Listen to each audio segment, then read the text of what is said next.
I'm Superintendent Lisa Holmes, and I'm the Chief of the Bureau of Professional Development. Welcome to the ceremony of Boston Police Recruit Class 5616.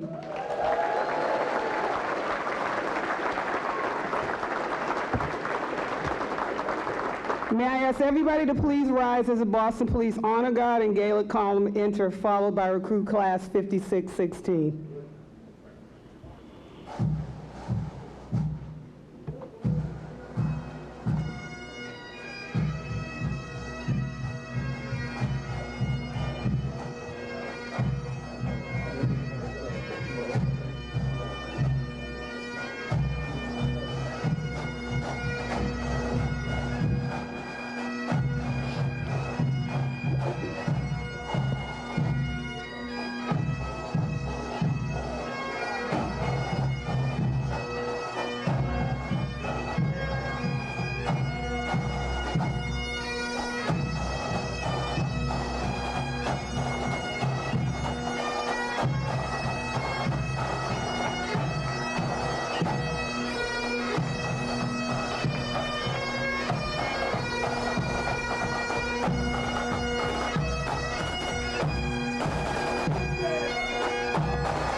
Please remain standing for the national anthem being sung today by Police Officer Stephen McNulty.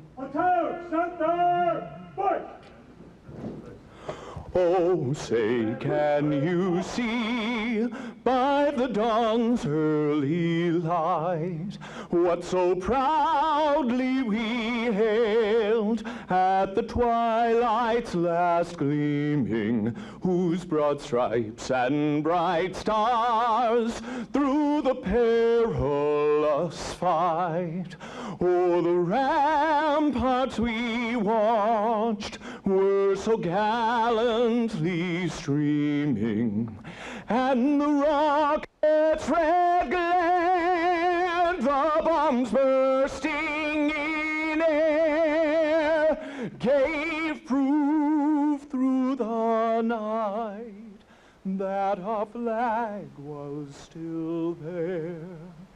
Oh, say, does that star-spangled banner yet wave o'er the land of the free and the home of the brave?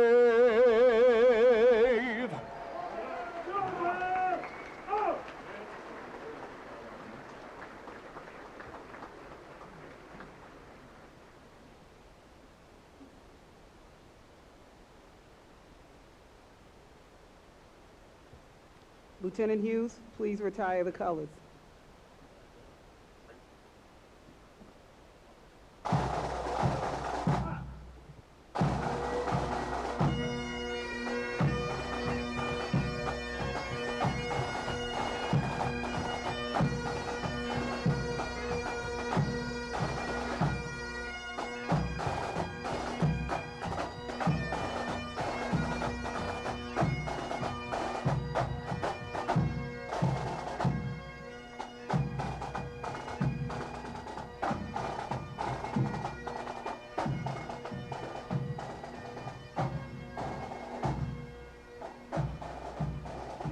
I'd like to thank the Boston Police Honor Guard and Gaelic column, and I'd also like to acknowledge those joining us today on the stage for the ceremony. We have Department Chaplains Adams, Father John Conley, Father Sean Connor, the Honorable Mayor Martin J. Walsh, Police Commissioner William Evans, and Superintendent-in-Chief William Gross, in addition to 6 outside agencies who also have 14 officers graduating with us today. Dedham Police Chief Michael Detremont, Tisbury Police Chief Daniel Hanovan, Chelsea Chief Brian Keyes, Stoughton Police Chief Donna McNamara, Medford Police Chief Leo Sacco, and Andover Lieutenant Edward Guy. Thank you on behalf of the Boston Police Academy.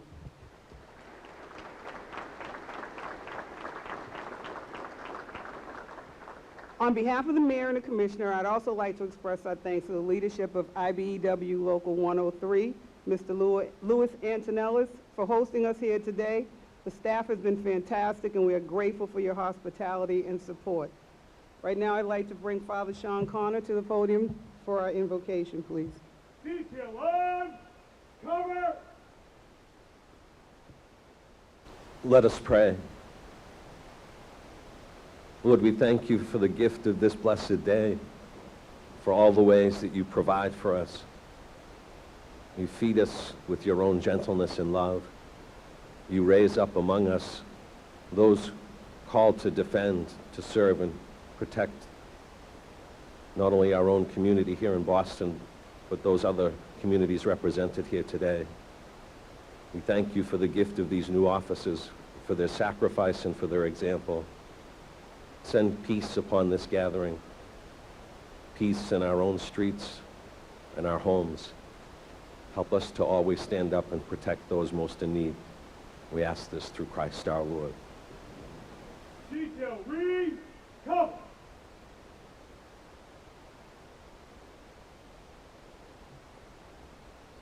Thank you, Reverend Father Connor. Could everybody please be seated? Platoon, take safe. I'm going to miss that. It's my pleasure now to introduce the Mayor of Boston for his remarks. Please, everybody, give a warm welcome to Mayor Martin Walsh.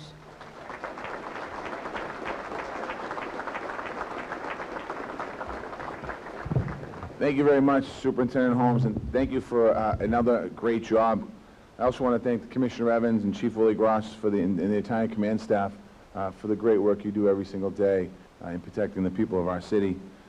Father Conley and Father Connor, thank you as well for being spiritual guidance for the Boston Police Department and actually the entire city of Boston, so thank you for that. I too want to give a shout out to Lou Antonellis and Local 103 for hosting us today. And I also want to welcome the 6 police chiefs from the cities and towns that are here today as well. Thank you for being with us here today. Our message today, my remarks today is focused on Boston Police Department. However, in saying that, our message today is of pride and encouragement applies equally to all of the graduates here heading to the fine departments across Eastern Massachusetts. So, again, I want to thank you. I also want to give a shout out to Pat Rose, President of the Boston Police Patrolman Association. Thank you, Pat, for being with us today. Congratulations, 70 recruits, graduates of recruit class 5616. You have all worked extremely hard to get here today.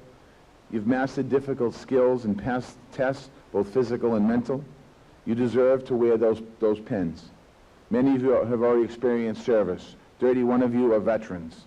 And together you represent all the branches of the United States military. And that's incredible, and I want to say thank you for that, your service as well.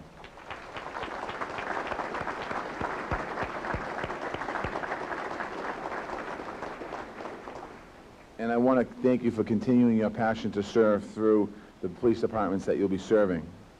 I want to give special thanks to the families and friends of all the graduates, the parents, the grandparents, the siblings, the children, and many other. You've been with these recruits every step of the way in this journey, during the tough times, and I'm sure there was plenty of tough times, the difficult times, the stressful times, also great personal growth. You may be nervous about what lies ahead for them on this road, but I know above all else, you are overflowing with pride, especially today, and we all are overflowing with pride. I'm also very proud of Superintendent Lisa Holmes and the Boston Police Academy staff.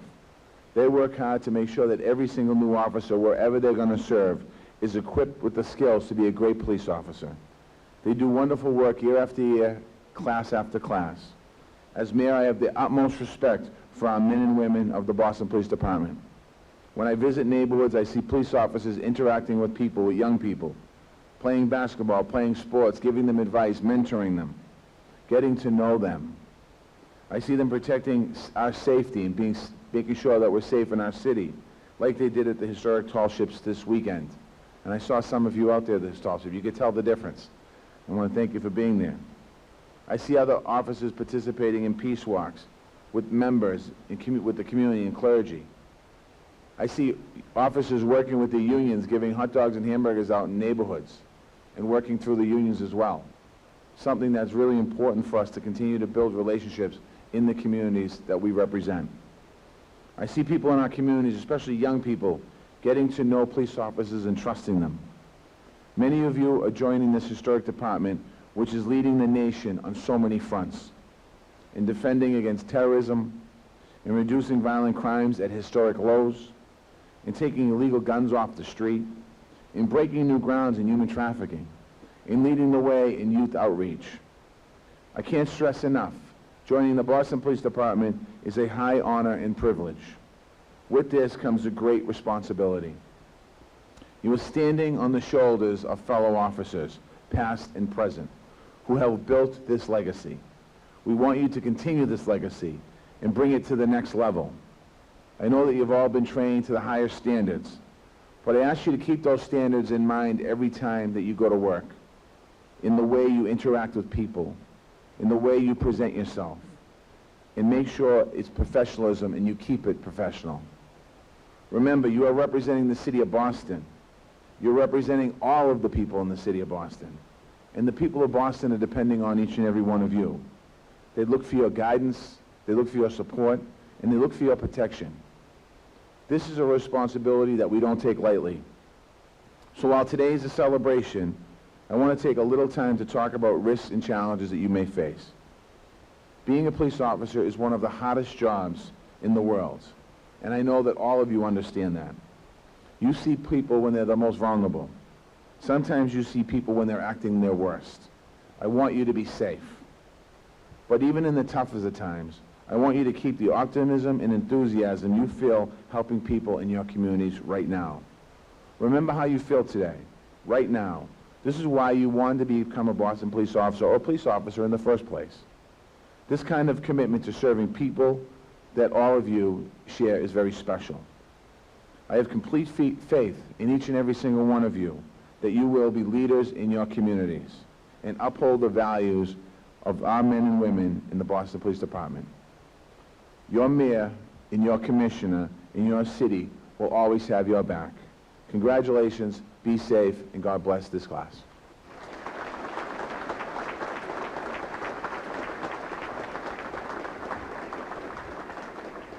Thank you, Mayor Walsh.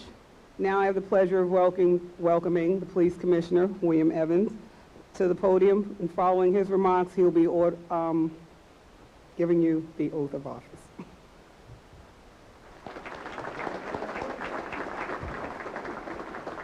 Thank you, Superintendent Holmes, and welcome everyone to this joyous occasion. It's always great when we have 70 new officers going on the street.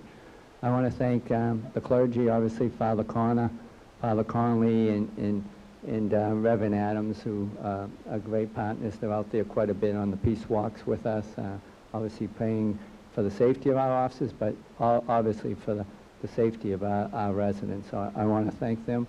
I want to thank my fellow chiefs who we work with day in and day out, who do a super job.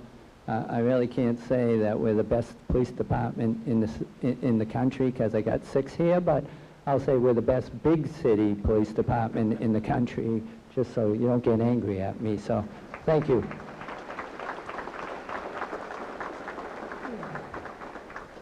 First of all, I'd like to thank Mayor Walsh. You know, I've had the pleasure of working with him for the last 4 years. And I got to tell you, no one has the backs, nobody has the support of law enforcement better than Marty Walsh. You know, he's a city kid who really gets the importance of making sure our officers have all the technology they need, all the gear they need, and I just want to thank him. You know, we got 56 Boston officers here. I know we have 14 outside. We have another class coming on August 7th of another 100 Boston police officers. So I just want to thank Mayor Walsh for all the support he gives to the Boston Police Department. I appreciate it, Mayor. I also want to give a shout out to the veterans. Like the mayor said, 31 veterans here. Thank you for serving this country. We all appreciate that.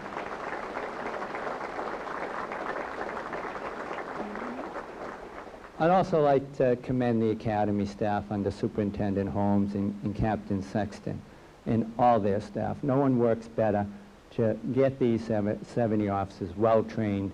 So when they come out, they're not so much just crime fighters, they're community problem solvers. And as you know, this job has gotten a lot more complex.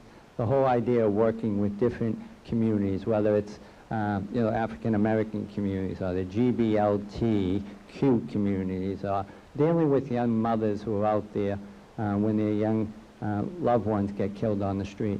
They really do a great job in really building that basic community sense. So when these officers come out, they're culturalized and they're ready to hit the streets. A week of their class, they're out in the community. So I just want to thank the job that the staff does. So I appreciate that, staff. You do a great job.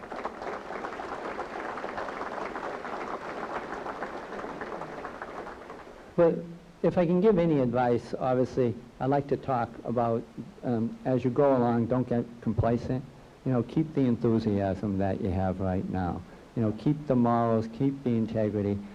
We got a great department. As the mayor said, crime continues to go down. Our arrests continue to go down. Our complaints go down. Everything is trending in the right direction. And I don't think anyone does it better. I got a great command staff. They push down how important community police is. So I honestly believe you're going into a department that has the best reputation and the best community policing of anyone in this country, bar none. So you're a great addition. The 14 officers, I've had the pleasure of talking to a lot of you. You're going to be quite an addition to your department. So don't get complacent. Stay in the books. I know you guys are pretty good on constitutional law and criminal law and everything, but make sure you stay into that. The laws are constantly changing. They're getting more and more complex. Make sure you do that, get involved, further your education, and make sure you study. You want to be a sergeant, you want to be a lieutenant, stay in those books. More importantly is keep exercising. We ran, it was great, I always love it, it's the best part of the class. We ran 7.5 miles the other day from Hyde Park basically to the academy, and you all did a great job, but it's an important part of this job. This job's not easy. It's a very stressful job.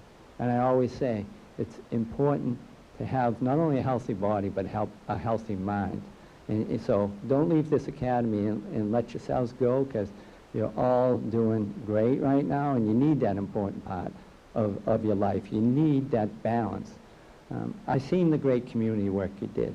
Continue doing that. I was at the academy about a month ago when we all were there for Coulter's parents. This class, all 7 of them, took on a young child who was in need of a heart transplant in Tennessee. And they became sort of big brothers and big sisters to that young kid. They did a lot of outreach. They worked hard to try to get that young child a heart transplant, but unfortunately the young child passed away. And we had the pleasure 2 weeks ago of having those parents there, and we gave a badge in Colton's memory. So that's the type of class we have, and I want you to continue to do that heartfelt acts of kindness to the community. I was there when we climbed the stairs of the Hancock. We did the enormous climb, or whatever you call it, for the child advocacy group, which is all about helping young kids who suffer child abuse, and you guys were all there. So you guys are actually on the right road to being real community problem solvers. Another advice, stay safe. I think the mayor said it. It's a difficult job out there. When I spoke to you the other day, I stressed one thing and one thing only, to make sure you wear your vests every day. I just left a copy with a cop over in Mattapan, and I talked to a young officers, and first thing I said is, I hope you're wearing your vest, because every one of you have an obligation, and that obligation is to go home to your families and to keep yourselves safe.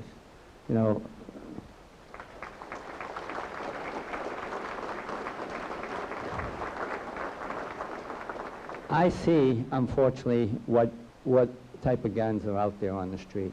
Our men and women work hard every day.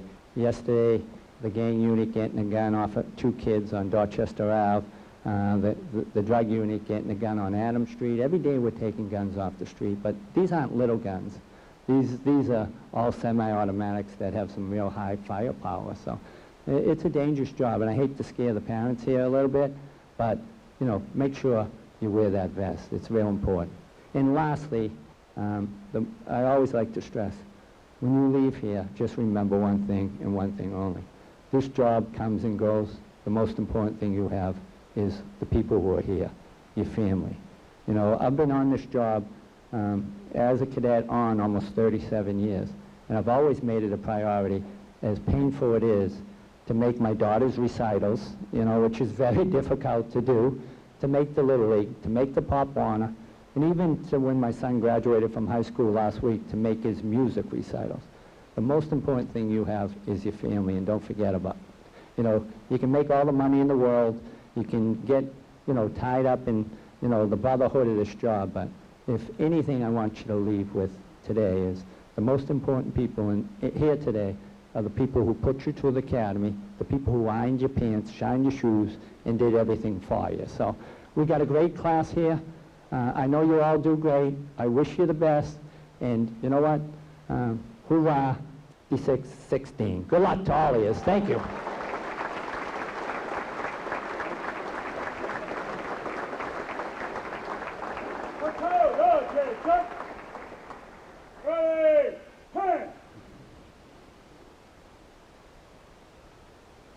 I'm going to read the oath of office here.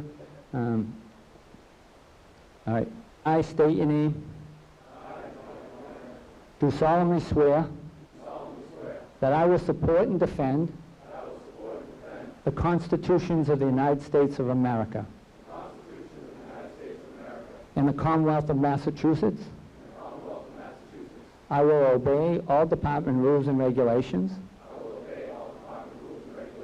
with integrity and to the best of my ability. I will faithfully and impartially discharge and perform all the duties incumbent upon me as a police officer with the, and state your department, with the. Congratulations, good luck all of you. You're all going to do great. Appreciate it.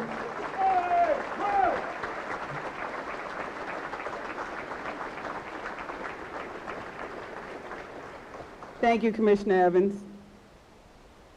Platoon, take seats. And before I forget, I would be extremely remiss if I didn't say a heartfelt thank you and appreciation to who I feel are the best academy training staff in this entire country.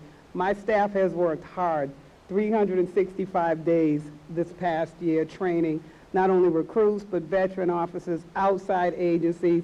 They have completed a feat this year that I think is unprecedented, and for me, I am extremely proud and thankful to have you all as my co-workers, and we got one more to get through next month.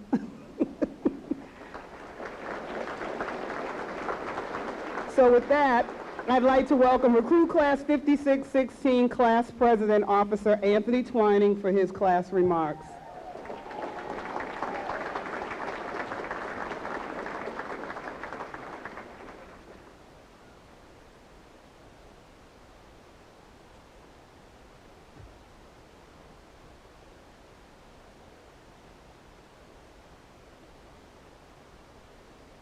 Good morning. All right. Before I begin, I'd just like to thank Mayor Walsh, Commissioner Evans for this opportunity of even putting on the classes. It's greatly appreciated. I know it's been a dream of everybody in the class. I'd like to also thank Superintendent Holmes and the Academy staff for putting up with us for the last 6 months and, you know, turning us into the police officers we are now. Now for a ice-breaking story.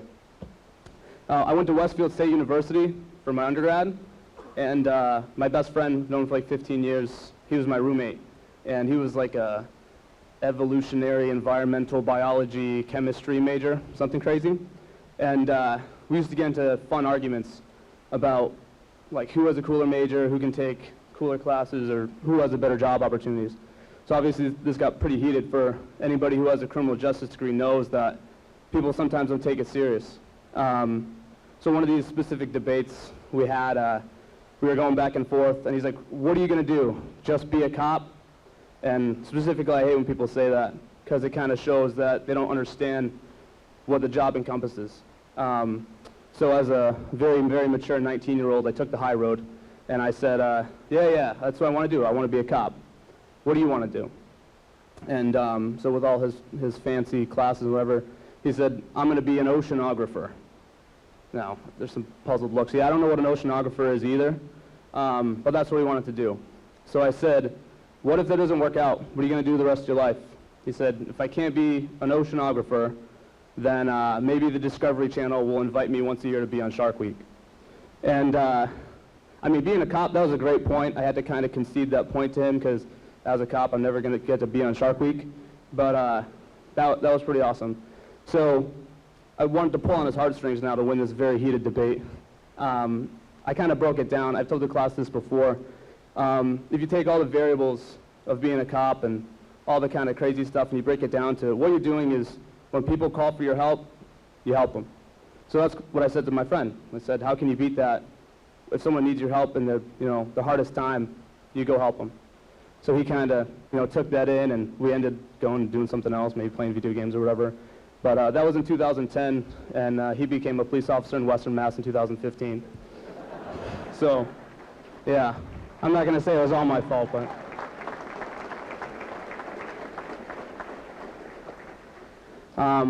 I think that idea of helping people when they need help kind of encompasses the entire job. What you see in movies and all that fun stuff is the chases, the shootouts, the bank robberies, all the crazy stuff, right? The high-speed stuff, Hollywood stuff. But that's only one part of the job.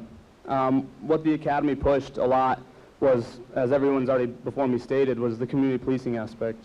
And growing up I got my master's degree at BU in criminal justice, so I've been doing community policing ideology for my whole, educational background.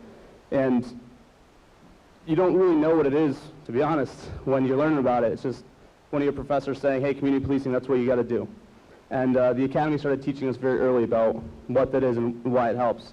It may not stop the guy who has 5 gun charges on his record, but you're going to be talking to the business owners and the kids. So in the future, they know you by name. They don't just see a uniform, right? They don't just see your badge and they think of all the stereotypes and what the media says about police. They see you as a person. So that's where I think the community stuff really works. Part of my job as a president was to force the class to go to things on the weekend, our very short-lived weekends, and we're not getting yelled at in the academy. I made them go to stuff. And so I'm just going to talk about them. The commissioner went over some, but we did a stair climb. One of them early in the academy for muscular sclerosis. We raised $4,300. We came in, yeah, woo! That's awesome. We actually came in second place. If you guys didn't know, there's professional stair climbing teams. So second place was good. We're really fast. I highly, next time there's one, volunteer, but it was the worst thing ever. I never wanted to be a firefighter for 2 reasons. 1, I hate being hot, and 2, I don't like climbing stairs. So we did another stair climb. We did the ginormous climb, which was awesome. We did that with the commissioner. We also ran a 5K for St. Patty's Day in South Boston. If you guys saw us, we were wearing really tiny green shorts with shamrock socks and yelling cadence to kind of show the community you got a bunch of highly motivated people ready to get on the job. We did the Marine Corps 5K, which memorializes Marines from Massachusetts that have passed away in combat. We did the Run to Remember, where we all woke up at 5:30 on a Sunday to work the water points, along with, we had 6 race in it, and there's a whole presentation on that later. They'll talk about it. But we did really good. We did a lot of good stuff, and we got to see where the whole community aspect comes into. At every single event, when we did the ginormous climb, we had little girls who, we don't want to talk about their past or why they're involved in the advocacy group, but they came up to us and said, you guys are like superheroes to us. And that was awesome. We went and we we went to the Croc Center and we had like a dance-off with elderly folk. I lost, and my 93-year-old friend Geneva said that I made her feel like a queen that day. And so that kind of stuff, like you don't know what community policing is until you do it. And this all started working out. So as a class, we were like, hey, you put good in, you get good out. And I think that's what we're trying to convey. But it's not always good. What the commissioner talked about, was Colton Hessman. He was 3 years old from Tennessee who had a congenital heart defect. And we met him through police officer Kevin Walsh. And so we learned about this early in the academy.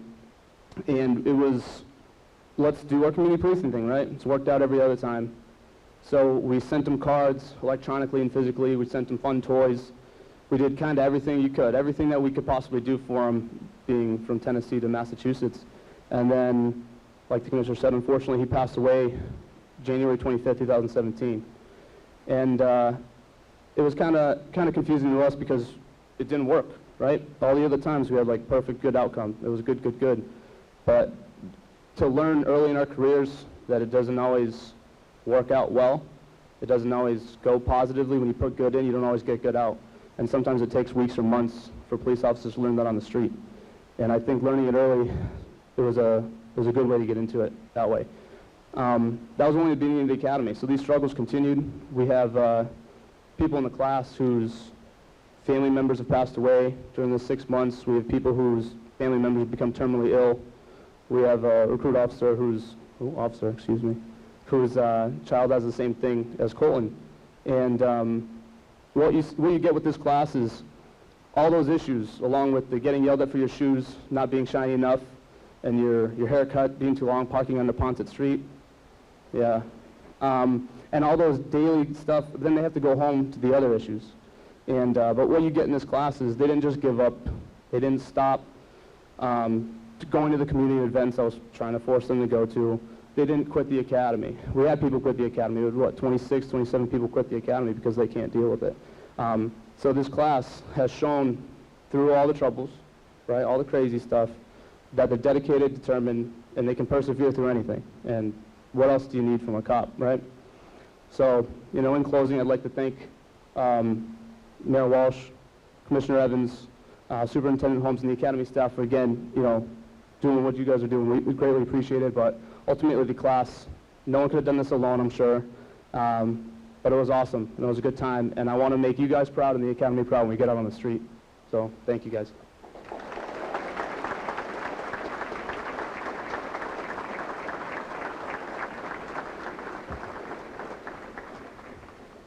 We don't yell at you, Officer Twiner. So thank you for that. Well done. And well done, 5616. You've done a lot of great work out there. You're right, the seniors at the Croc Center are absolutely in love with you, as well as the kids from the Volley Against Violence at the Sportsman's Tennis Club, who actually this class, I forget which squad it was, but it was one of their community engagement assignments, and they had so much fun, they took it upon themselves to go back again on their off time one time because they had such a good time with the kids up there. So thank you for that. Thank you for inspiring us to be the best, to be better, to do better, and to bring the best training you can. We can. So now we're going to have the special part of the ceremony when Lieutenant John Flynn comes up and conducts the special awards section.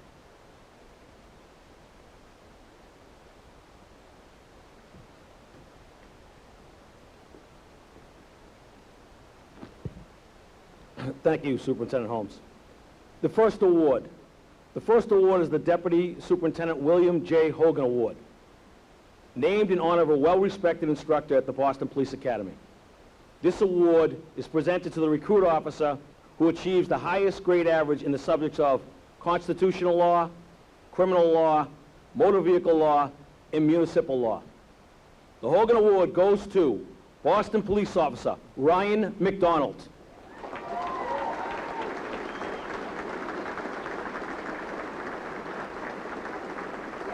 I would also like to mention, Officer McDonald has a communications degree from University of Massachusetts at Amherst, as well as currently serving as a maritime enforcement specialist, second class in the United States Coast Guard.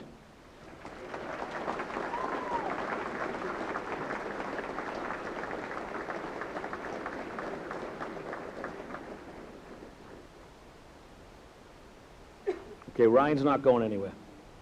The Academic Achievement Award. This award is given to the recruit officer who ranks first in class in the overall academics. The academic award goes to Boston Police Officer Ryan McDonald.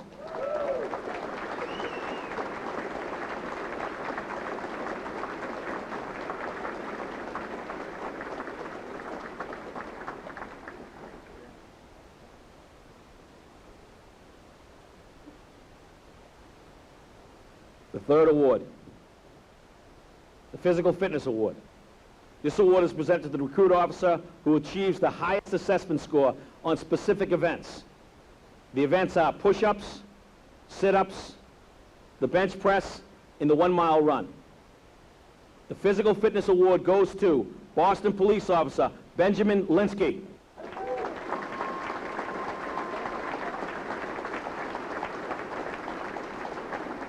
I would also like to mention Officer Linsky has an undergraduate degree from Penn State, as well as a master's degree in mental health counseling from the University of Massachusetts at Boston.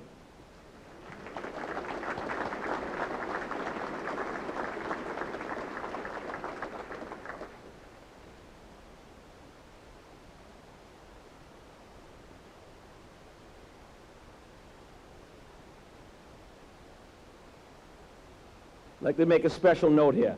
The Boston Police Academy keeps individual records on each part of the fitness competition that I just mentioned. Recruit officers have an opportunity to break these long-standing records at the end of each class.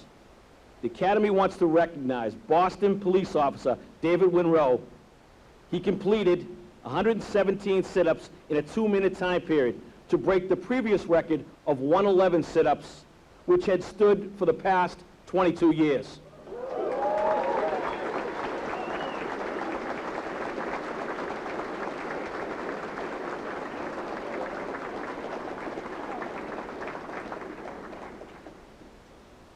The final award, Firearm Proficiency Award, the Top Gun Award. This award is presented to the recruit officer who achieves the highest score on 4 firearm qualification courses. The Firearm Proficiency Award goes to Boston Police Officer Derek Marcoldi.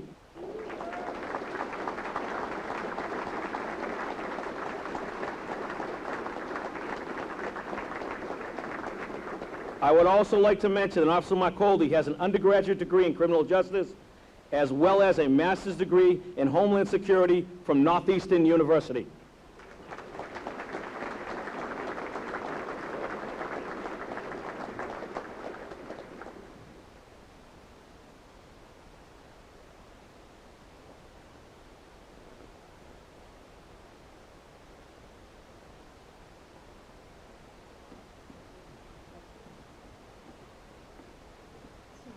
Thank you, Lieutenant Flynn.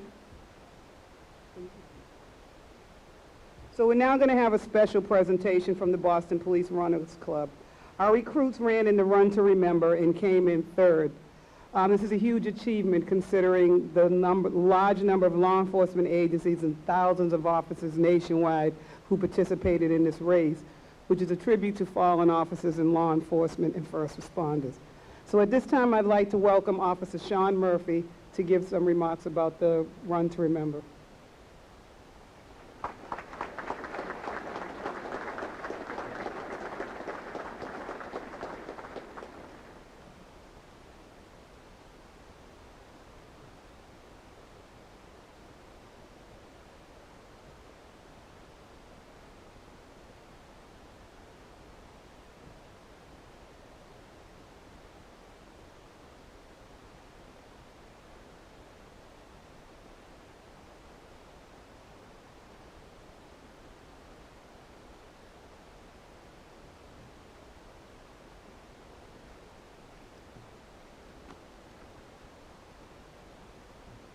Thank you, ma'am.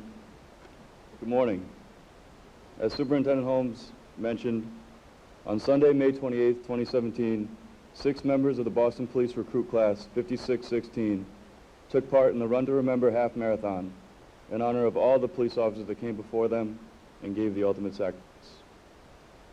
Recruits Chris Hegerich, Eamon LeBlanc Shoemaker, Kyle McCabe, myself, and Dave Winrow of the Boston Police Department and recruit Brian McCrisky of the Stoughton Police Department made up the team that placed third in the First Responder Challenge, which featured teams from all over the country.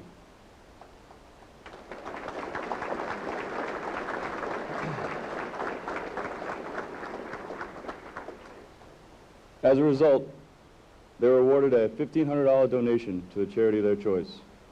The team didn't think twice about who they wanted the donation to go to. During the academy, as mentioned earlier, the recruits of Class 5616 had the opportunity to support an amazing little boy named Colton Hessman, who was fighting a serious bout with a congenital heart defect. Colton was brought to the class's attention by Academy staff member Officer Kevin Walsh. Colton had been placed on an ECMO machine in order to regulate his heartbeat for a record 74 days.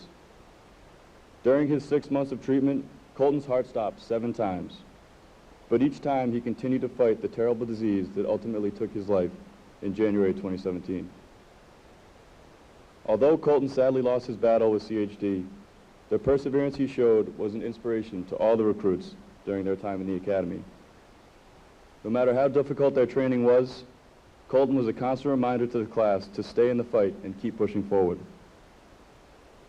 Because his fight was so near and dear to the hearts of these recruits and all of the Boston Police Department, Colton was named an honorary Boston police officer by Commissioner Evans in a moving ceremony earlier this month. It is no surprise that the half marathon team chose to make this donation on behalf of Colton to the World of Broken Hearts, an organization that helps all families that are battling congenital heart defects. Colton may have left us all too early in his life, but his memory will live on forever in the hearts and minds of these officers that sit before you today and everyone who is dedicated to his cause. Rest in peace, Colton. We'll continue the mission from here.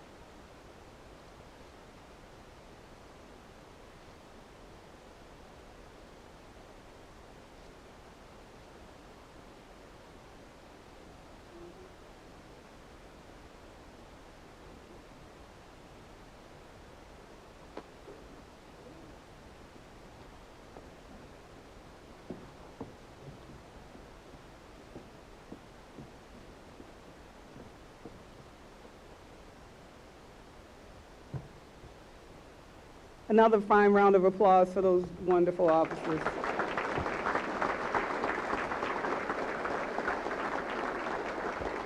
Now comes the time that everybody's been waiting for. The mayor and the commissioner will now present the badges and certificates as Captain Richard Sexton calls each recruit and their pinners to the stage, and Superintendent-in-Chief Gross will receive the salute. We welcome each visiting chief to come forward for the presentation when your officer presents.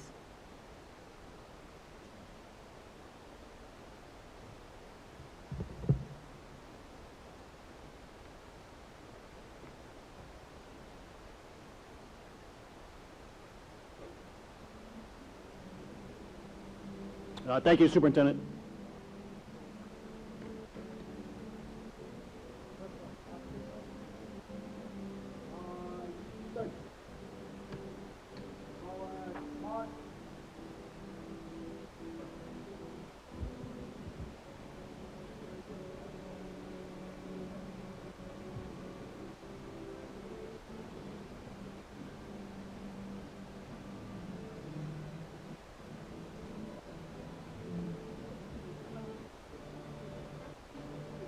Police Officer Sean M. Murphy, to be pinned by his mother, Kathy Murphy, and his father, Ed Murphy.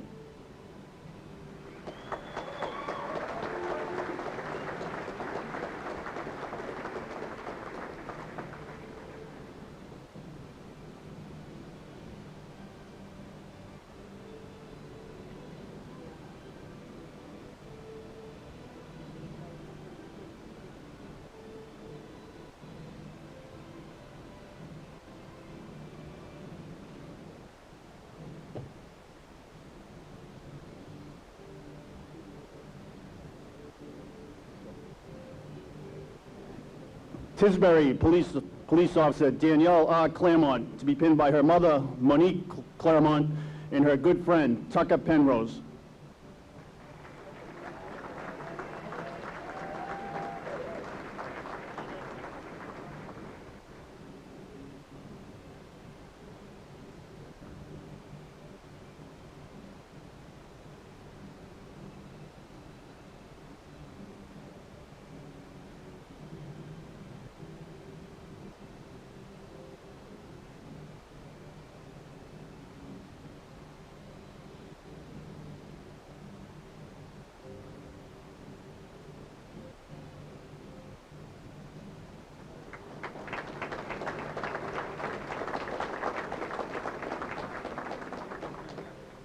Police Officer Claude Nathaniel DeFay, to be pinned by his wife, Melissa DeFay, his son, Claude Nathaniel DeFay Jr., and two friends, Emmett Fogert and Chris Ciccone.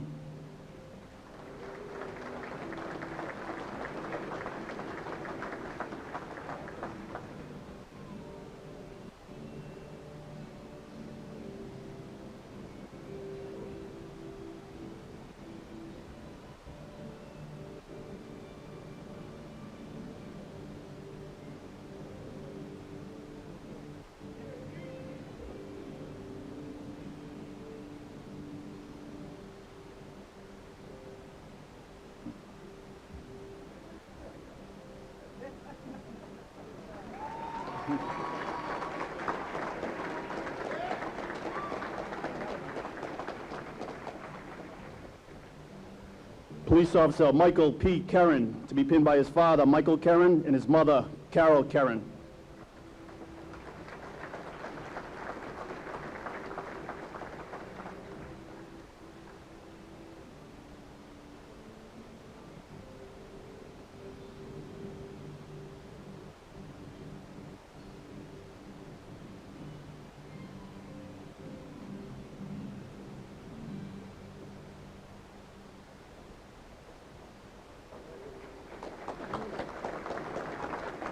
Police Officer Anthony Stem, to be pinned by his wife, Nadine Saadi, and his son, Anthony Stem Jr., and his son, Jaden Stem.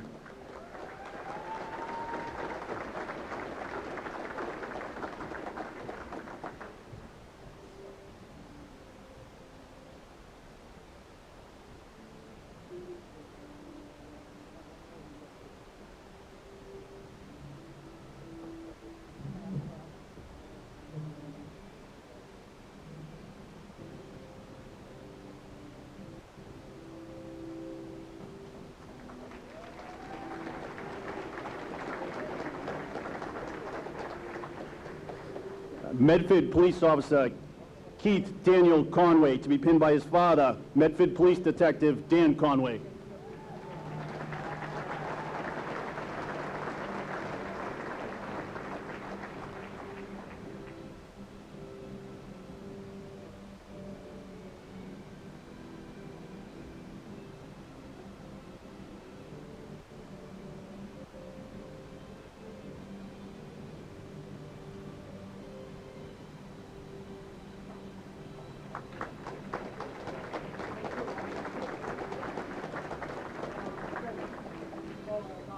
Police Officer Michael Mahoney, to be pinned by his wife, Nicole Mahoney, and his daughters, Michaela, Riley, and Charlotte.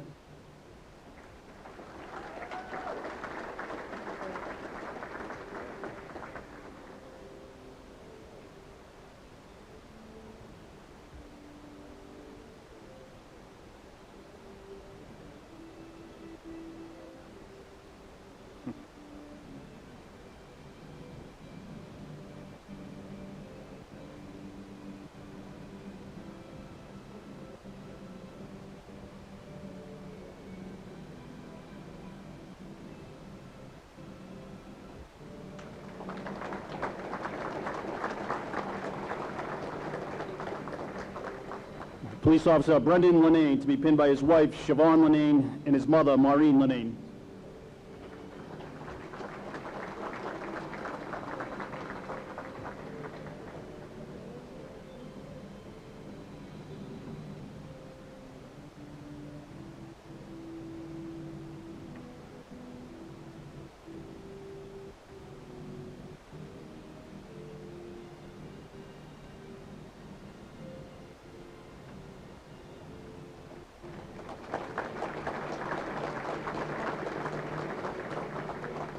Police Officer Mark A. Tobin, to be pinned by his wife, Jessica Tobin.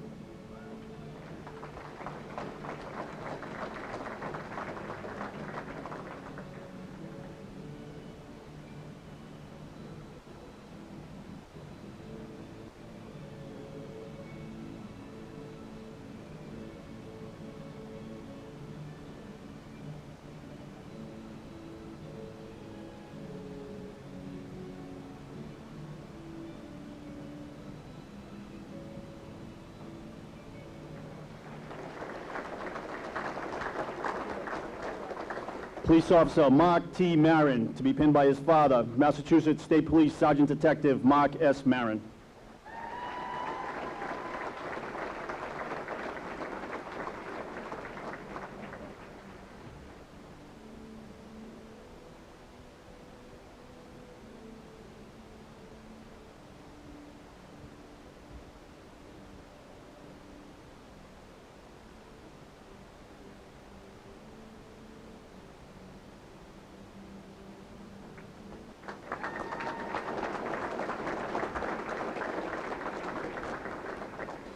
Police Officer James Michael Cunningham, to be pinned by his brother, Boston firefighter Christopher Cunningham, and his father, Michael Cunningham.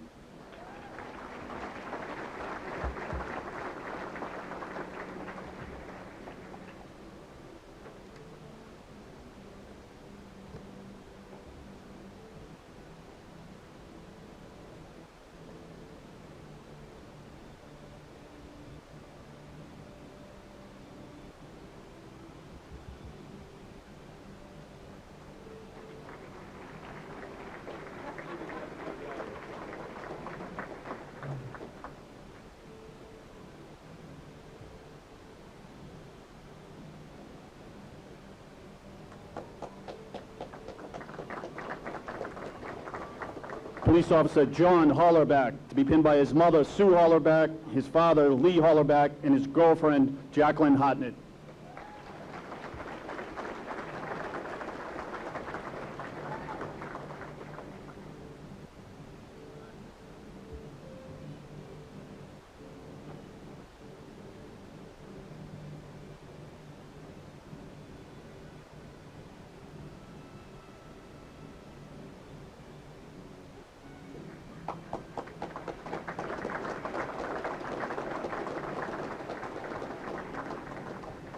Police Officer Matthew T. Manning, to be pinned by his father, Terrence Manning.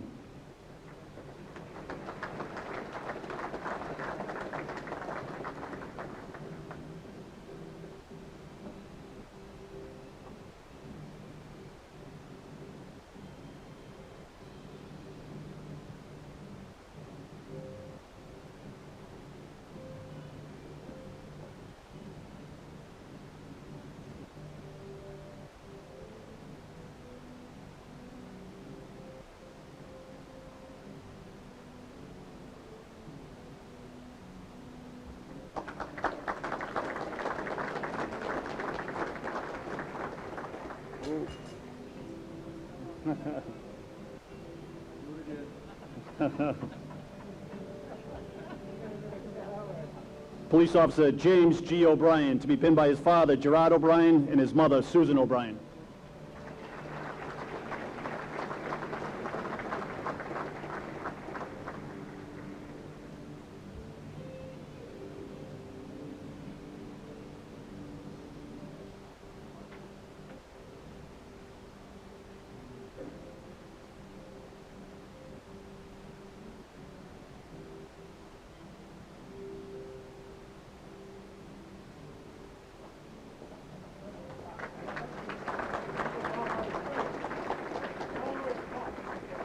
Police Officer Michael D. Mastronati, to be pinned by his mother, Carol Mastronati, and his girlfriend, Christine Scully.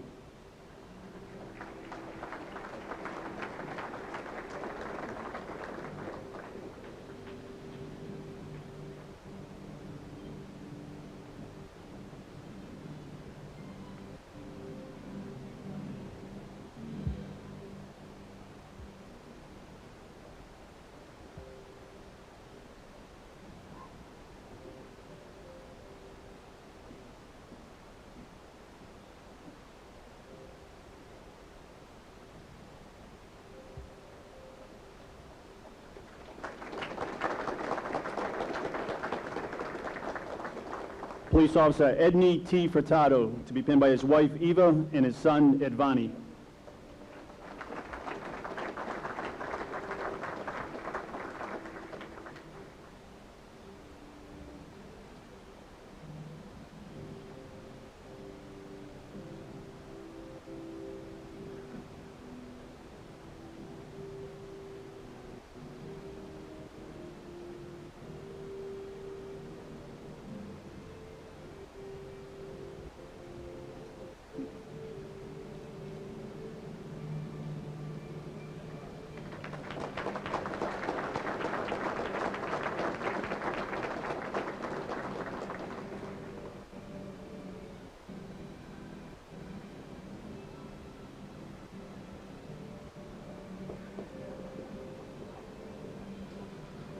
Police Officer Sarah Palermo, to be pinned by her niece Gracie Lee Folletti and her nephew Logan Ferrara.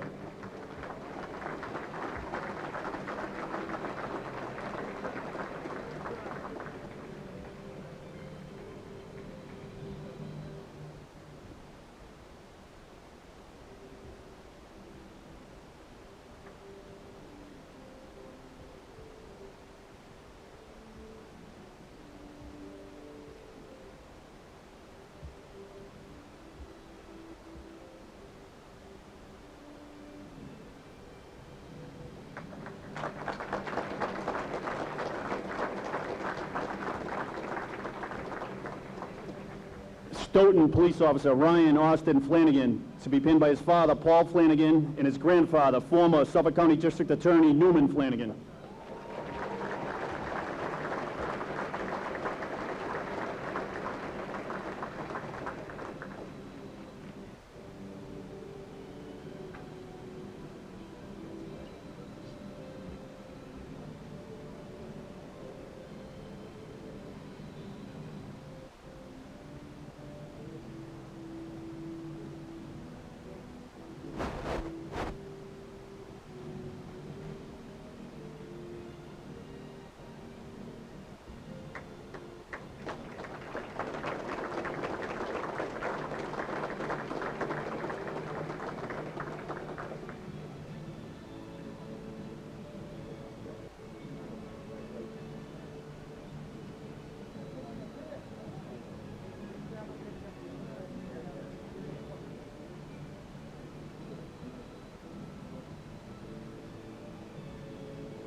Police Officer Omar McGovern, to be pinned by his fiancée, Tyrene Lopes.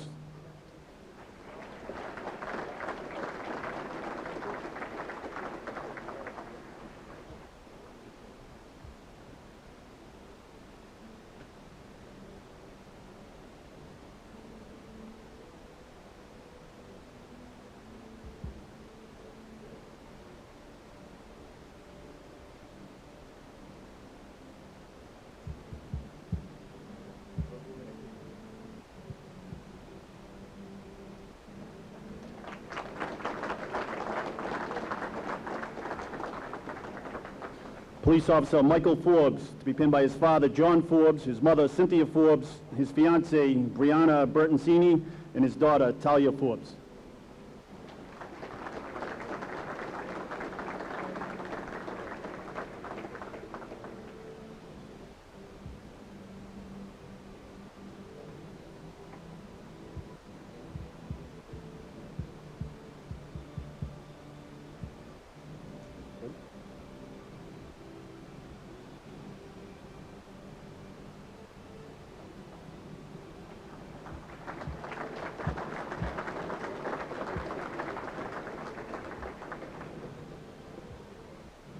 Police Officer Anthony A. Twining, to be pinned by his fiancée, Sarah Santos, his mother, Barbara Twining, and his father, Jeffrey Twining.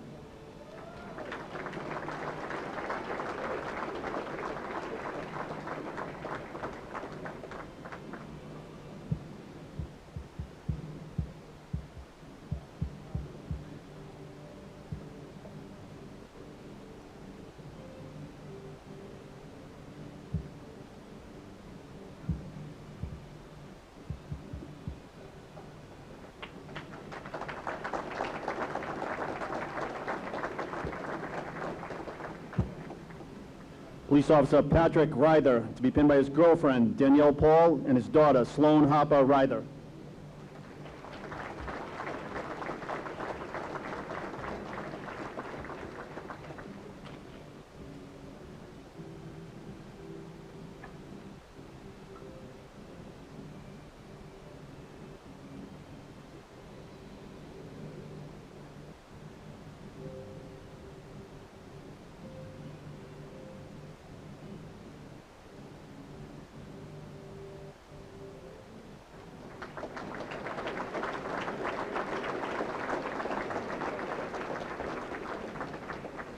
Police Officer Matthew O'Laughlin, to be pinned by his godfather, Boston Police Officer James O'Laughlin, his son Matthew Joseph O'Laughlin, his daughter Kayleen O'Laughlin, and his father Matthew Paul O'Laughlin.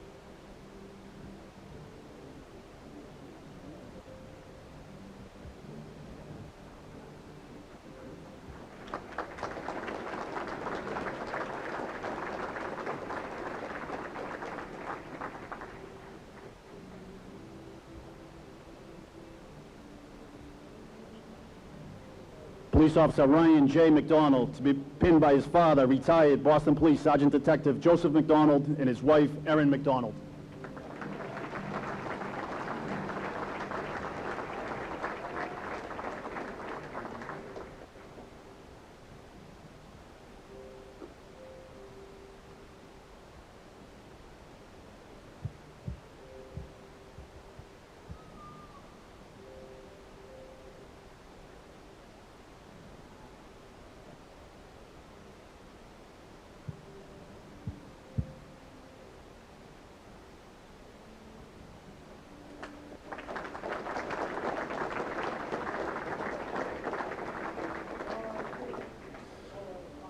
Police Officer Emmanuel Brandau, to be pinned by his daughter, Mackenzie Ivy Brandau, his mother, Maria Brandau, and his cousin, Jose Brandau.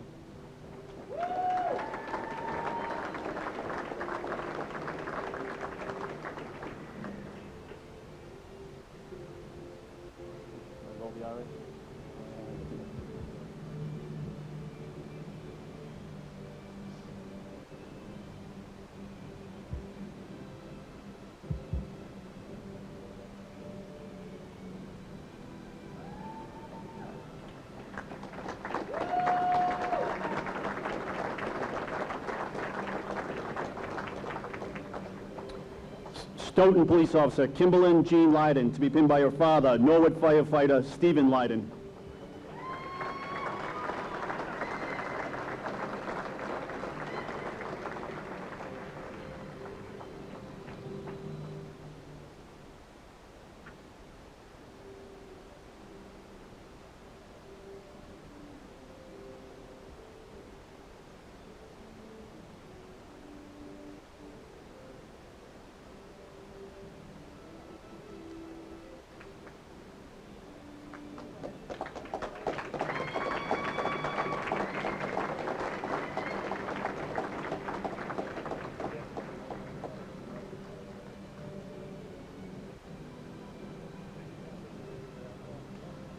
Andover Police Department, Police Officer Daniel T. Vining, to be pinned by his fiancée, Corinne Chick, and his father, David Vining.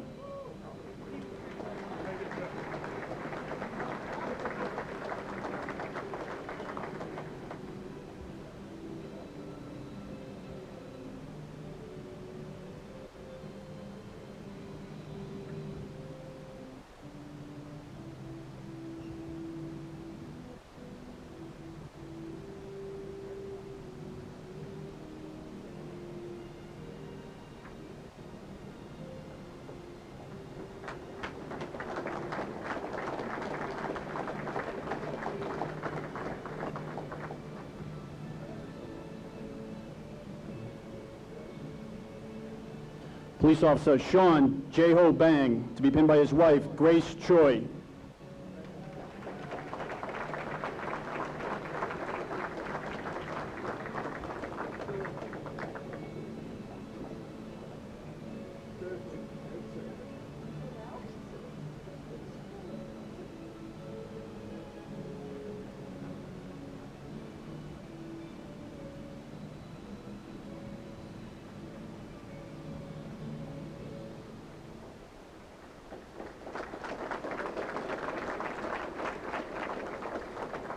Police Officer Sharice Bakadarian, to be pinned by her father, Almas Bakadarian.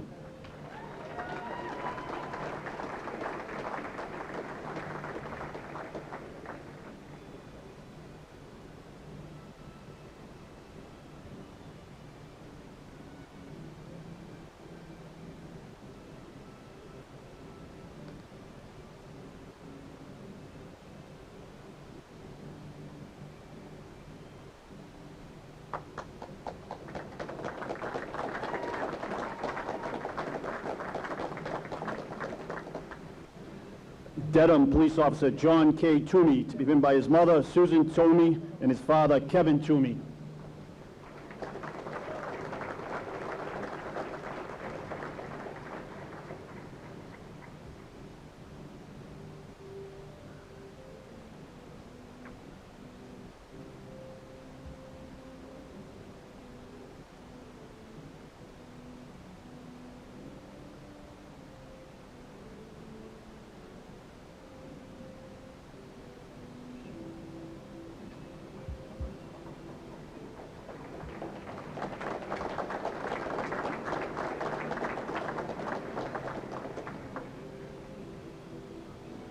Police Officer Connor Murphy, to be pinned by his wife, Catherine Murphy.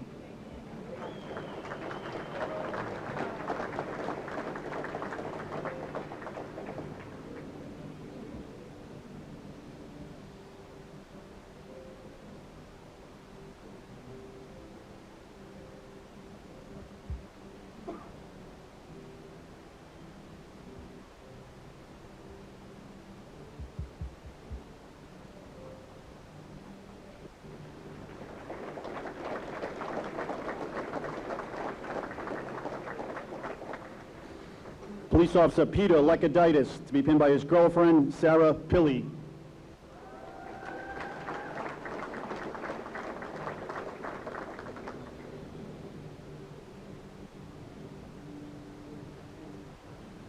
Okay.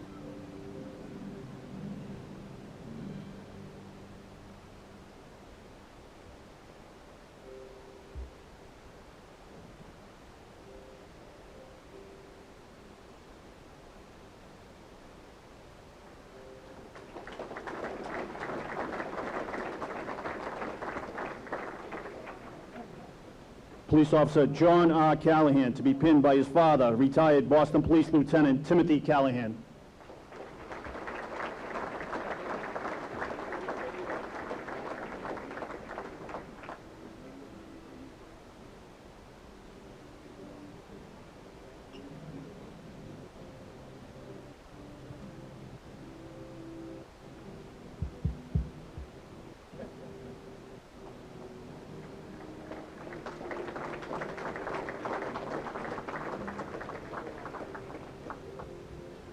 Police Officer Robert Lemire, to be pinned by his wife, Lindsay Lemire.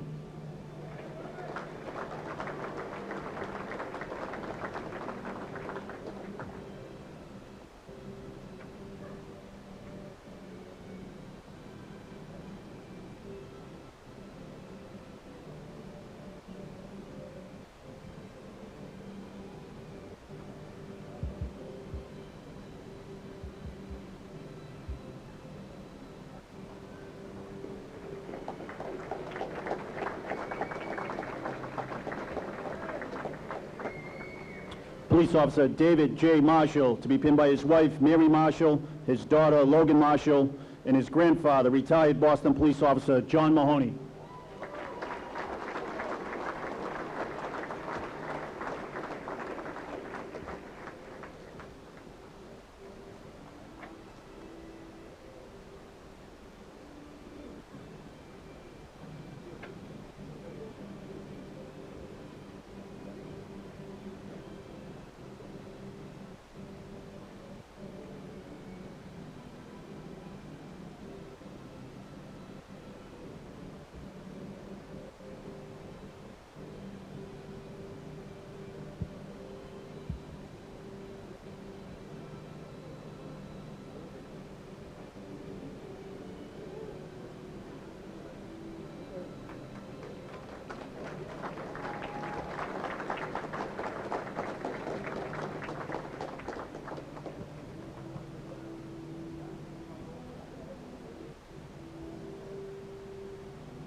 Police Officer Pud T. Booth, to be pinned by his mother, Neth Van, and his three brothers, Lowell Police Officer Soben Booth, and two Mass State Police Troopers, Sabai Booth and Saban Booth.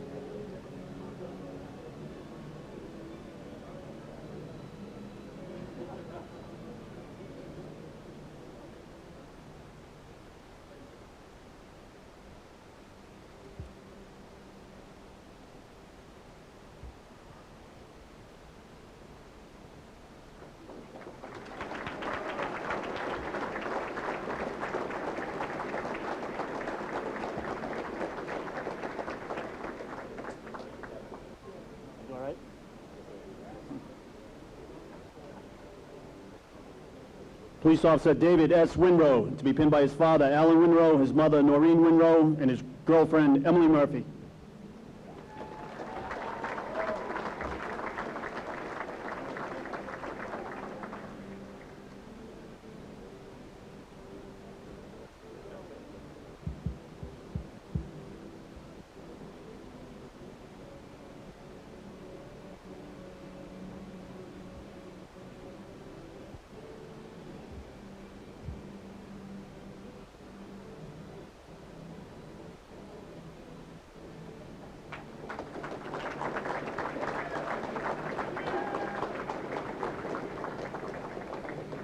Police Officer Benjamin Nathan Linsky, to be pinned by his mother, Joan Linsky, and his father, James Linsky.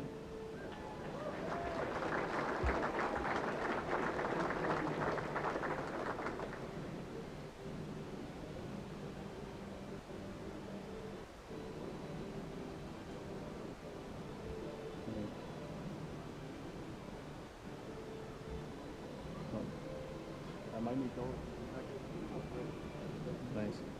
Thanks.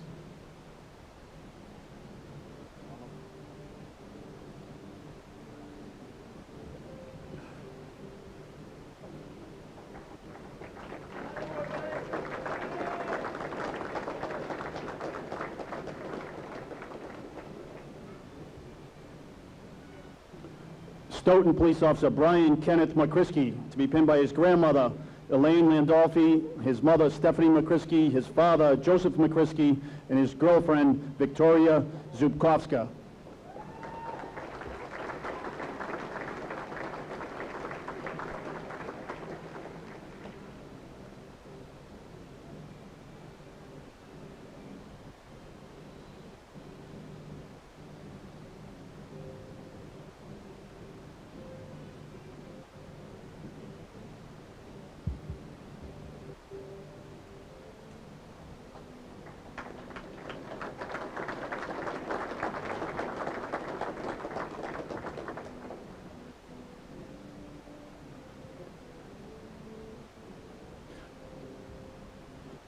Police Officer Jason M. Dunn, to be pinned by his grandfather, Frank Dunn, and his father, John Dunn.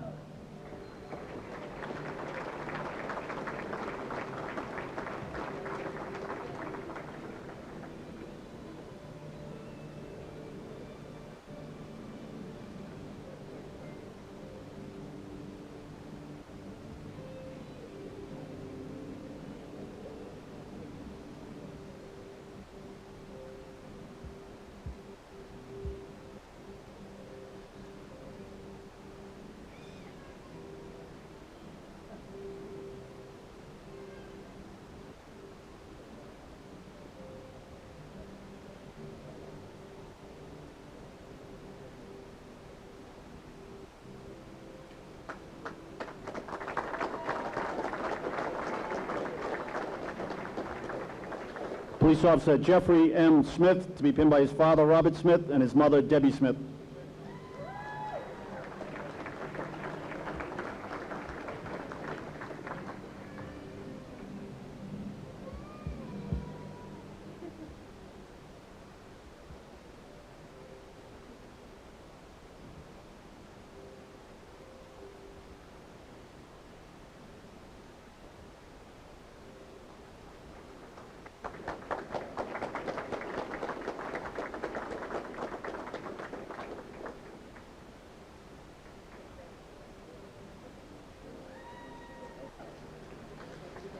Police Officer Wandy Rosario, to be pinned by his mother, Myra Rosario, and his daughter, Eliana Rosario.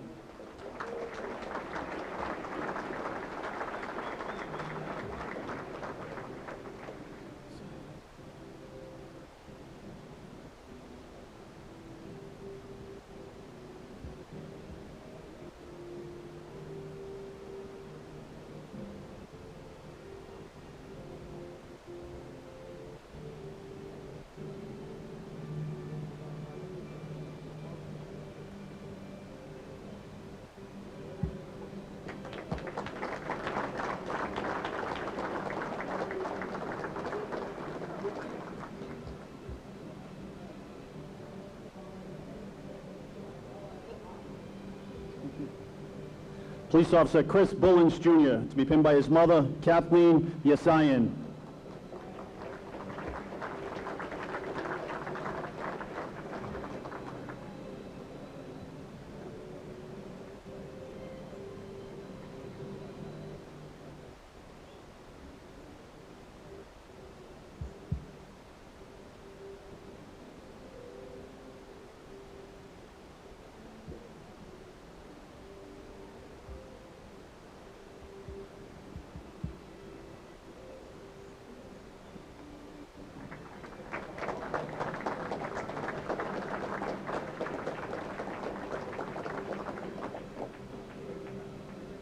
Police Officer Thomas G. Bent Jr., to be pinned by his father, Thomas G. Bent Sr., and his mother, Catherine Bent.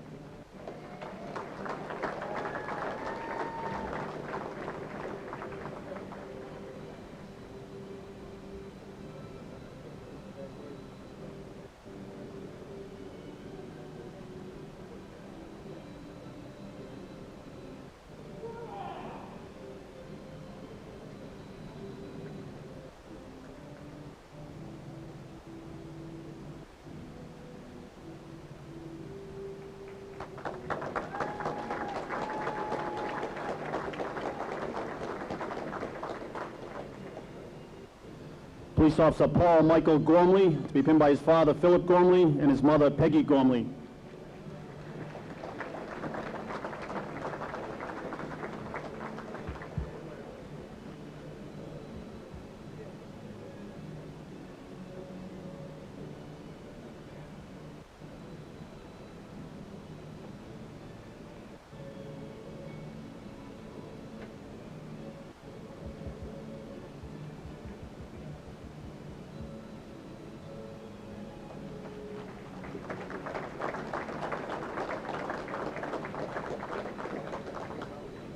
Police Officer Renzo A. Monzon, to be pinned by his wife, Colleen Monzon, and his son, Julian Monzon.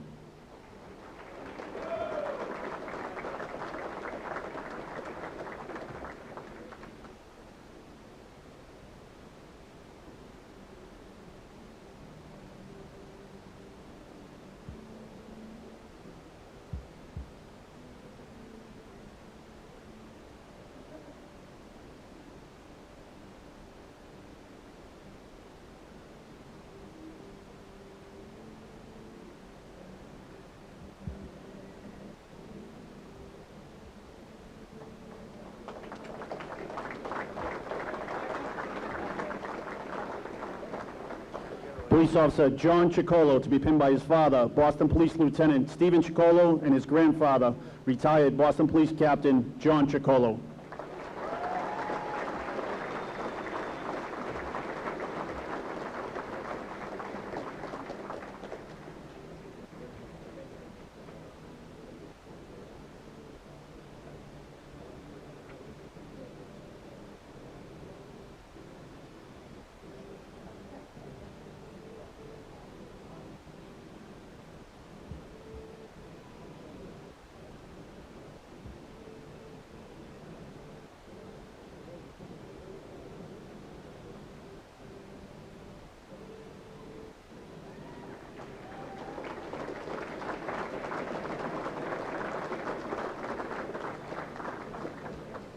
Police Officer Sean Francis Burke, to be pinned by his mother, Jane Burke, and his brother, Massachusetts State Police Trooper James Burke.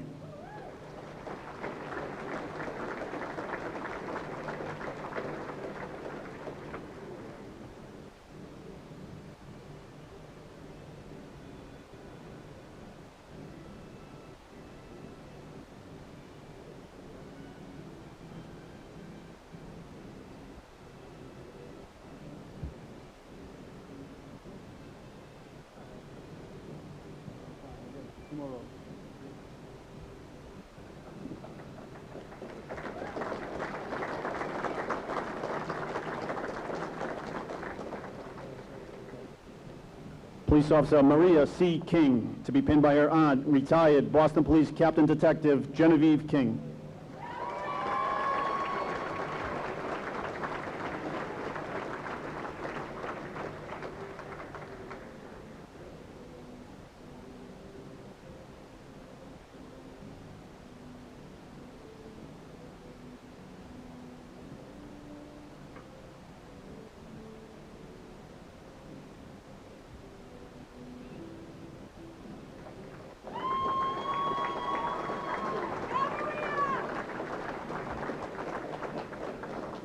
Police Officer John Boschman, to be pinned by his mother, Patricia Boschman, and his wife, Caitlin Boschman.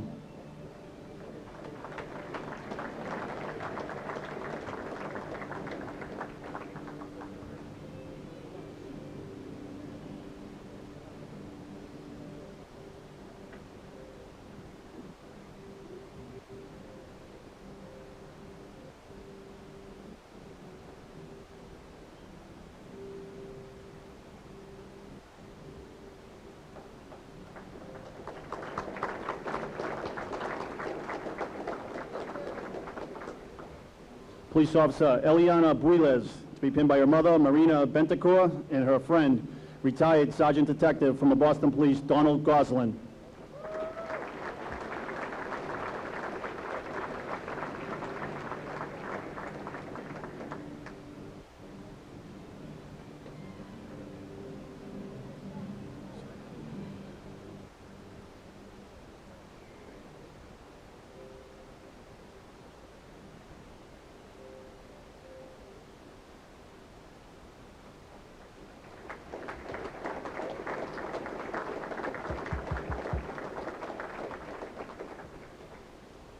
Police Officer Nixon Nazir, to be pinned by his wife,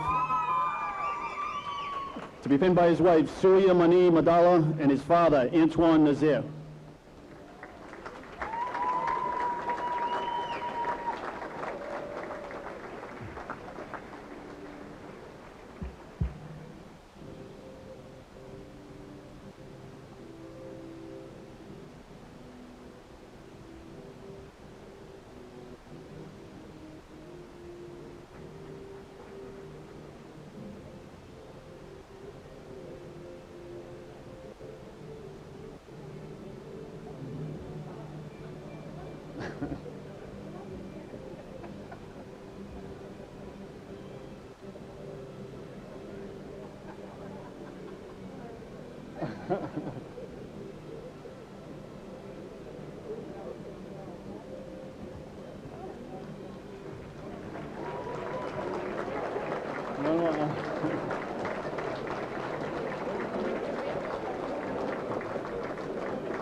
Thank God I didn't have all those names. Yeah.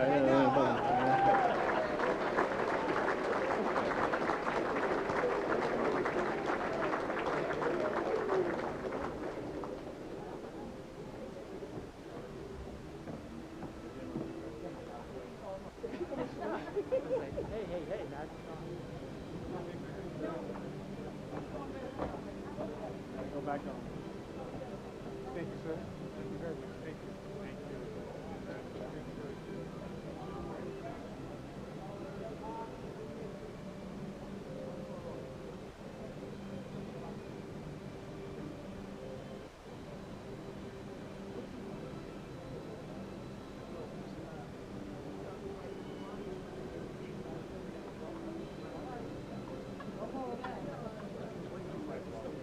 Yeah, go ahead.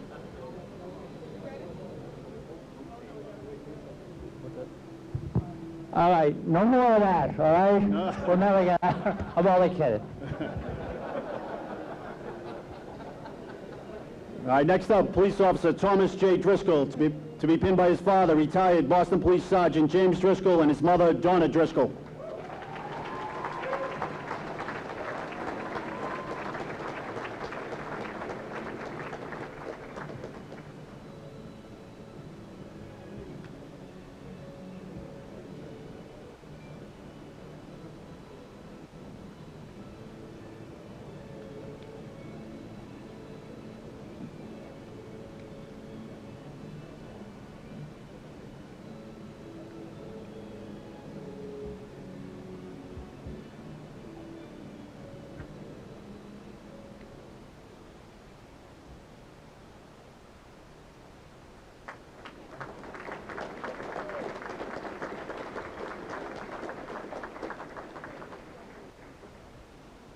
Police Officer Shayna M. Rivera, to be pinned by her boyfriend, Jamal Lyons.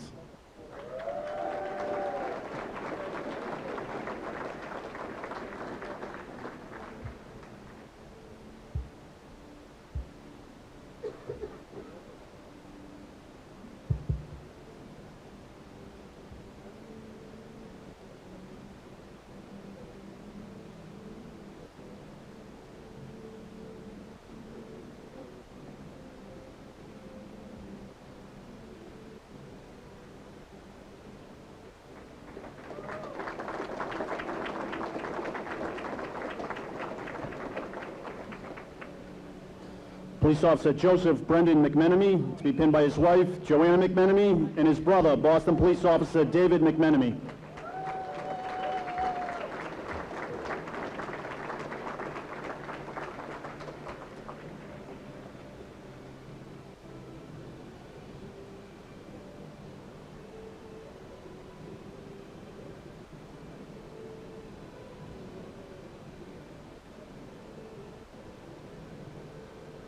Go right up.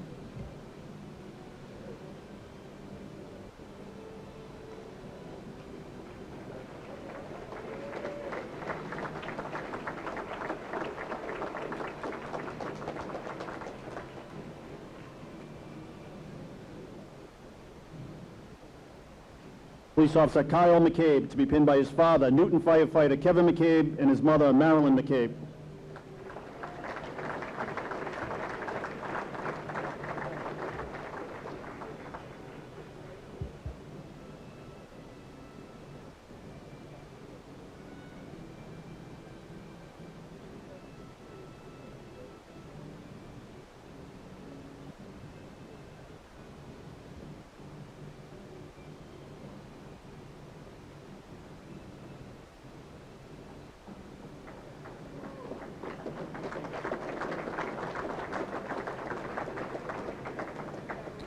Medford Police Officer Michael Gendro, to be pinned by his mother, Eileen Gendro, and his father, Paul Gendro.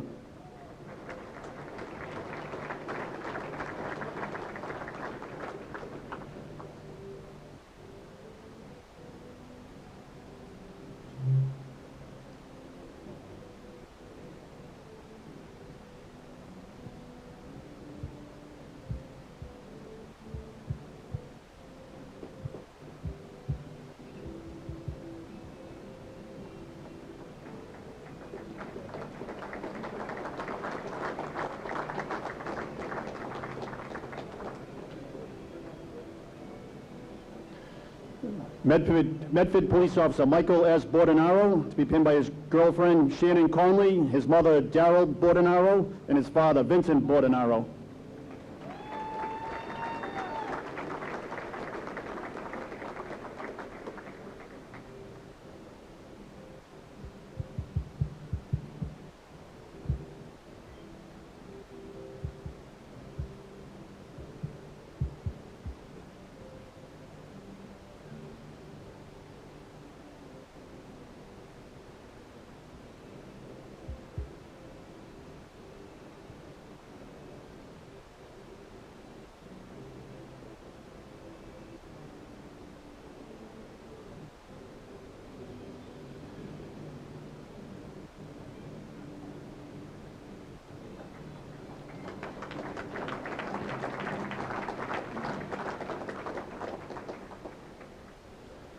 Stoughton Police Officer Michael J. Cowgill, to be pinned by his wife, Kelly Cowgill.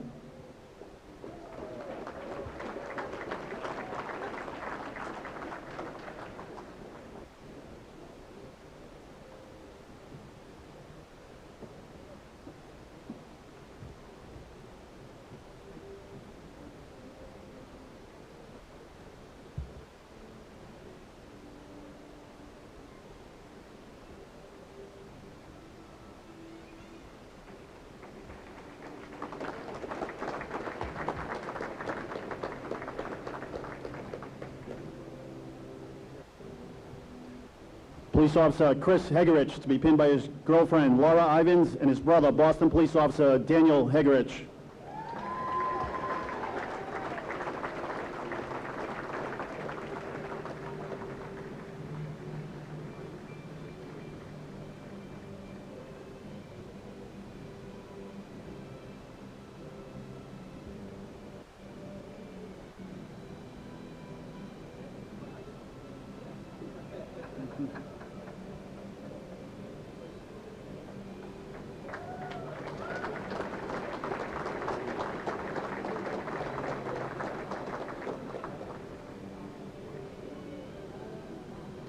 Andover Police Officer Matthew Robert McMahon, to be pinned by his girlfriend, Alicia Hamans.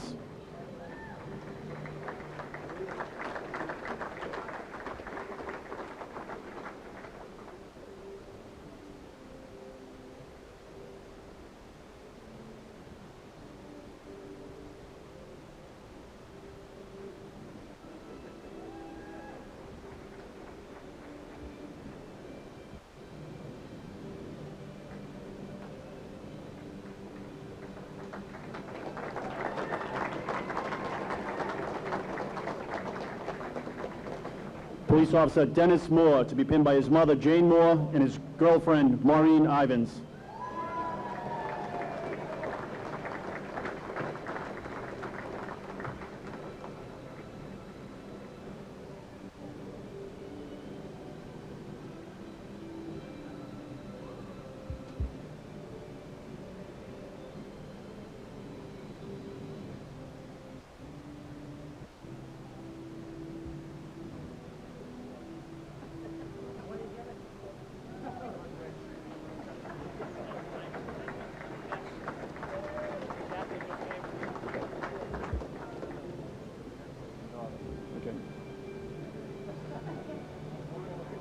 Police Officer Eamon LeBlanc Shoemaker, to be pinned by his father, Gene Shoemaker, and his mother, Ian LeBlanc.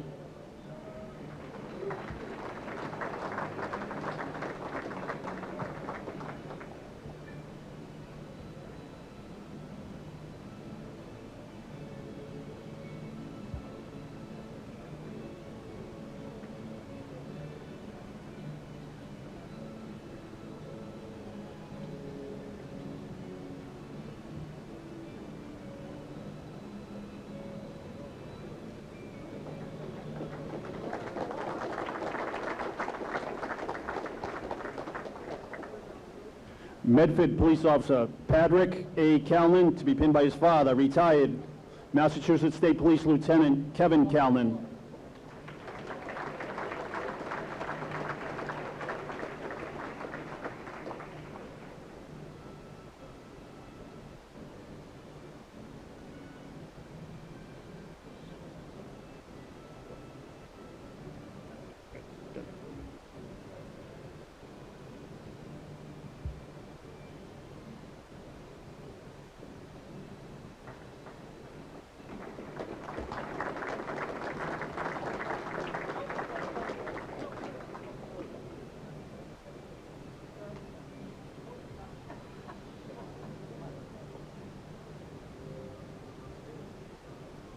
Chelsea Police Officer Maria Dominguez Barbosa, to be pinned by her father, David Centeo, her mother, Maria Centeo, her son, Christopher Barbosa, and her cousin, Carla Montero.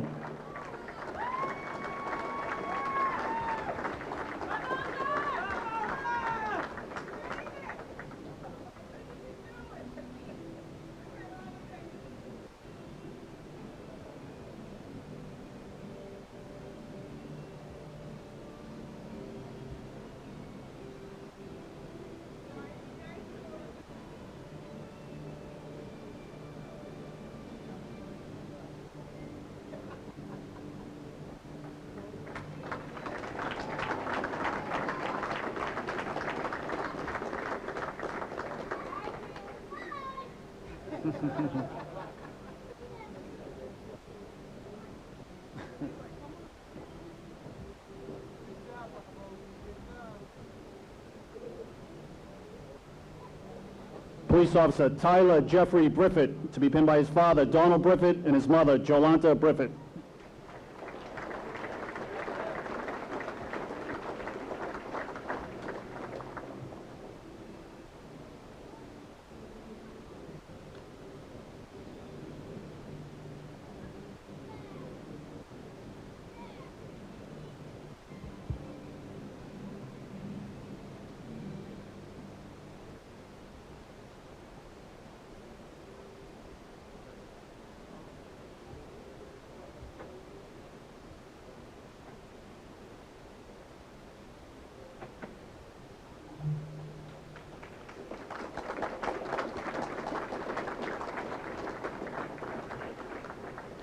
Stoughton Police Officer Matthew Gator, to be pinned by his father, Dennis Gator, and his mother, Joanne Gator.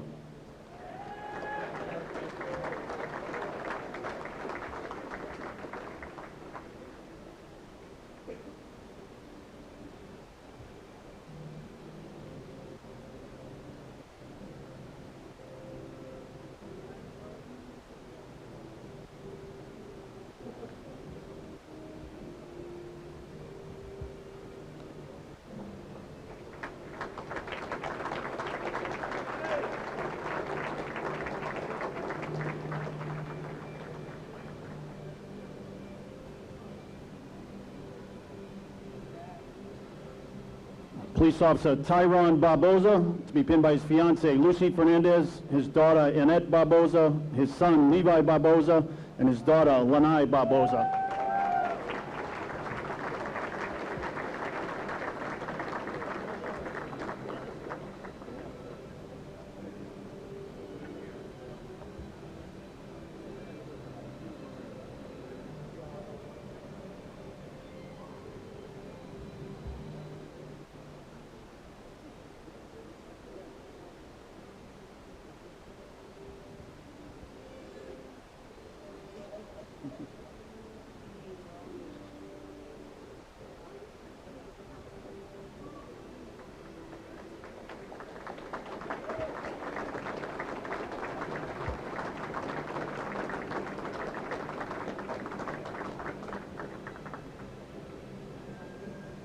Police Officer Sean McCarthy, to be pinned by his mother Susan Phillipson and his daughter Brianna McCarthy.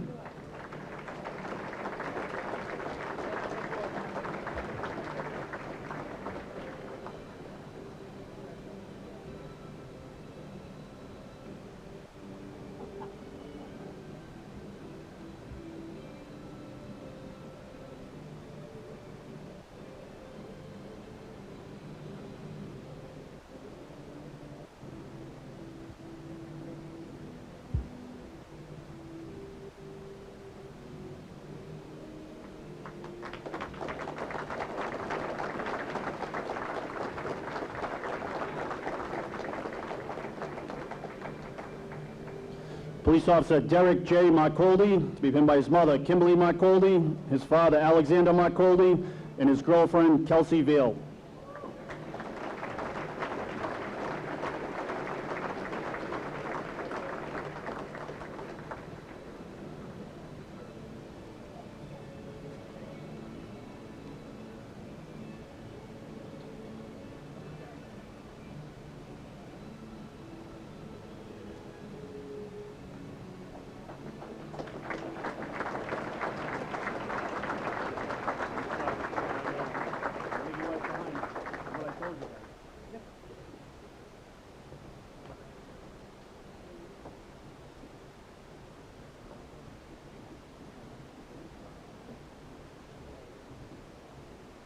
Okay.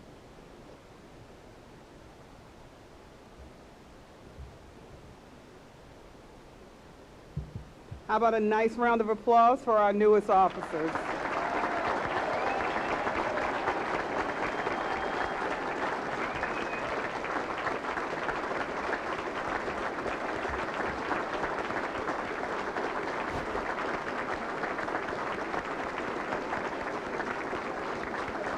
Six months ago when you started out on Williams Ave, I know this day seemed impossible, but look what all the hard work, all the dedication, all the information that we've given you has gotten you to this day.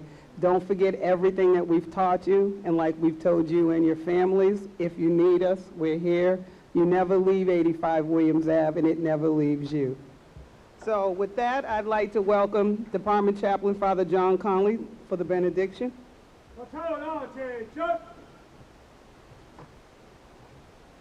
Detail of cover. Let us pray. Good and gracious God, we give you thanks for the many blessings which you bestow upon us each and every day of our lives. And today, in a particular way, we give you thanks for the blessings which you have bestowed upon us through the graduating class of the Boston Police Academy 5616. We ask you, Lord, to continue to bless these men and women as they depart from the academy and hit the streets of Boston and the other municipalities and towns which they serve. We ask you, Lord, to continue to bless them with your gifts of faith, hope, love, compassion, integrity, bravery, and commitment. We ask you, Lord, as well, to so bless their families who support them through the academy and who support them as they begin their professional lives this day. Lord, we remember, too, all those who, through their example, through their love, through their care for them, have touched the lives and hearts of these recruits. We thank you for the mayor of our city of Boston, our police commissioner, the command staff. We thank you for the leadership and staff of the Boston Police Academy. We thank you, Lord, for those who have gone before us in faith, especially for this class, those loved ones whom they've lost, and in particular, Colton Hessman. We ask you, Lord, as we gratefully acknowledge the veterans present in this class and in the departments here represented, to remember, too, all those who are serving in harm's way, deployed across the ocean right now. Keep them safe, Lord. Lord, as these recruits, now officers, hit our streets and neighborhoods, we ask you to continue to bless them with your gifts of protection. May they be ministers and messengers of your peace to all whose lives they touch. Bless the city of Boston, the cities and towns which they will serve, the Commonwealth of Massachusetts. And conscious of all faiths represented here, I ask you, Lord, to bless the United States of America and all of us here gathered with your gifts of peace and security this summer and always. In the name of the Father, the Son, the Holy Spirit. Amen. Detail, read, cover.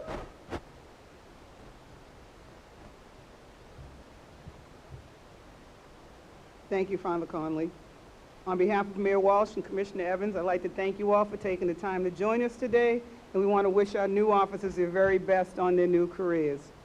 Now, Police Officer John Ezekiel will now conduct the closing ceremony by retiring the class guidon, and Chief Gross, Superintendent Chief Gross, will have the honor of logging on Class 5616 with the dispatcher in the Operations Division. Again, thank you all for being here with us today.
Yankee C2 to operations.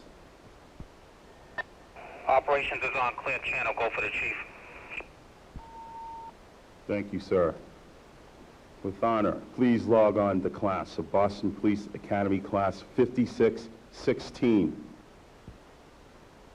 The Yankee C2 operations has that. Boston Police operations on an all-out on FCC law enforcement secured bandwidth 4 to PD Andover, PD Chelsea, PD Dedham, PD Medford, PD Stoughton, PD Tisbury, and surrounding departments.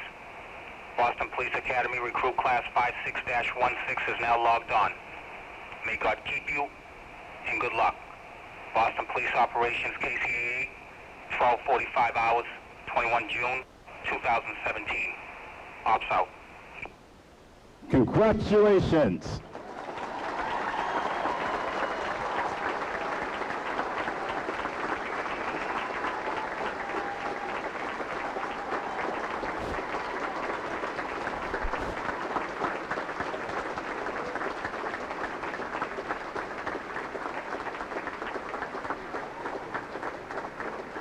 Class 5616! Dismissed!